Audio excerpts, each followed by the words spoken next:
C'est une ambiance classique et chaleureuse, parfaite pour la saison. Voici une histoire pour te plonger dans la magie de Noël et des secondes chances. Les lueurs de l'aube boréale. Le marché de Noël de Strasbourg scintillait sous une fine pellicule de neige. Pour Julien, l'odeur de la cannelle et du vin chaud n'était d'ordinaire qu'un bruit de fond. Architecte à Londres, il était revenu dans sa ville natale pour vendre la maison de ses parents, le cœur lourd et l'esprit déjà tourné vers son vol-retour. Alors qu'il s'apprêtait à quitter la place de la cathédrale, une silhouette devant un étal de décoration en verre soufflé l'immobilisa. Ce port de tête, cette façon de replacer une mèche de cheveux sous un bonnet de laine. Clara?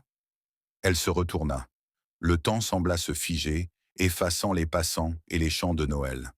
10 ans s'étaient écoulés depuis leur séparation brutale. À l'époque, Clara avait décroché une bourse de recherche prestigieuse à l'autre bout du monde, tandis que Julien devait rester pour soutenir sa famille. Ils s'aimaient à la folie, d'un amour de jeunesse qui ne connaît pas de compromis. Faute de pouvoir se suivre, ils avaient fini par se perdre. Un café contre l'oubli.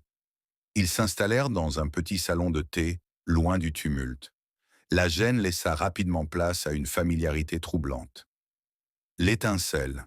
En discutant, Julien remarqua qu'elle portait toujours le petit bracelet en argent qu'il lui avait offert pour ses 20 ans. Les aveux. Je n'ai jamais retrouvé cette évidence, Julien, avoua-t-elle, les yeux fixés sur sa tasse. J'ai réussi ma carrière, mais j'ai toujours eu l'impression d'avoir laissé une partie de moi ici. Le regret. Julien, de son côté, réalisa que ses réussites professionnelles lui semblaient soudain bien vides, sans personne avec qui les partager. La magie de minuit. Ils marchèrent de longues heures dans les rues illuminées, redécouvrant les lieux de leur passé. Arrivés devant le grand sapin de la place Kléber, la neige se remit à tomber, plus dense cette fois. Julien s'arrêta et prit les mains de Clara dans les siennes. Le froid brûlait leurs joues, mais l'électricité entre eux était intacte, plus mature et plus profonde qu'autrefois. Les circonstances nous ont séparés il y a 10 ans, Clara. On était trop jeunes pour savoir comment se battre. Mais aujourd'hui, je ne veux plus te voir partir. Sous les lumières dorées du sapin, Clara ne répondit pas par des mots. Elle réduisit l'espace entre eux et l'embrassa. C'était un baiser qui goûtait la nostalgie, mais surtout l'espoir. Ce n'était pas seulement une rencontre de Noël. C'était le début d'un nouveau chapitre qu'ils n'avaient jamais vraiment fermé.